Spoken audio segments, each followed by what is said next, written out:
Hi friends, మొన్నటి వీడియోలో మేము మా చెల్లి వాళ్ళ ఇంటి దగ్గర ఉన్నామని చెప్పాను కదండి. ఇంకా మా పిల్లలు, చెల్లి వాళ్ళ పిల్లలు, చెల్లి వాళ్ళ తోటికోడలు గారి పిల్లలు ఆరుగురు కలిపి మార్నింగ్ అంతా అల్లరి ఆటలు, నైట్ అయితే చాలు డాన్సులు. ఇంకా మా చెల్లి వాళ్ళ హస్బెండ్ అయితే మా కోసం రొయ్య పొట్టు తీసుకొచ్చారు. ఈ రొయ్య పొట్టు అంటే నాకు చాలా ఇష్టం, అందుకని తీసుకొచ్చారు. ఈ రొయ్య పొట్టు క్లీన్ చేయకముందు వీడియోలో చూపిద్దాం అనుకున్నాను. ఇంకా చెల్లి అయితే రొయ్య పొట్టు క్లీన్ చేసేసిందండి. రొయ్య పొట్టు క్లీన్ చేయటం చాలా కష్టం.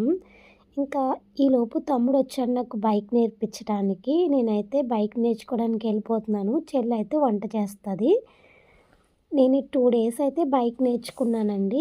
ఇంకా ఈరోజు అయితే తమ్ముడు చెప్పాడు, నేను వెనకాల నా బైక్ మీద వస్తాను, నువ్వు ముందు స్కూటీ నడపమని. ఇంకా చెప్పిన వెంటనే ఇంకా షాక్ అయ్యాను, చాలా భయం వేసింది. నేను అలా వెళ్ళనని చెప్పినా సరే వినలేదండి. ఇంకా నాకు నేనే ఇలా స్కూటీ నడుపుతుంటే నేనేనా అనిపించింది. ఇంకా తమ్ముడైతే నాకు చాలా బాగా నేర్పించాడండి స్కూటీ అయితే. ఈ రోజుతో స్కూటీ వచ్చేసింది. ఇంక ఇంటికి వచ్చేసరికి చెల్లి అయితే వంట చేసేసింది. పిల్లలు రొయ్య పొట్టు తింటారో లేదో అని వాళ్ళకైతే మళ్ళీ ఎగ్ కర్రీ అయితే చేసిందండి.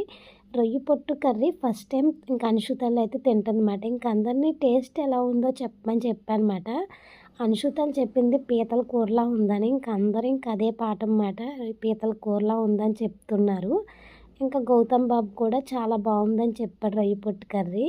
ఇక్కడ అందరినీ అడిగానండి. ఇంకా నాకైతే ఈ రొయ్య పొట్టు కర్రీ చాలా బాగా నచ్చేసింది. చెల్లి చాలా బాగా చేసింది.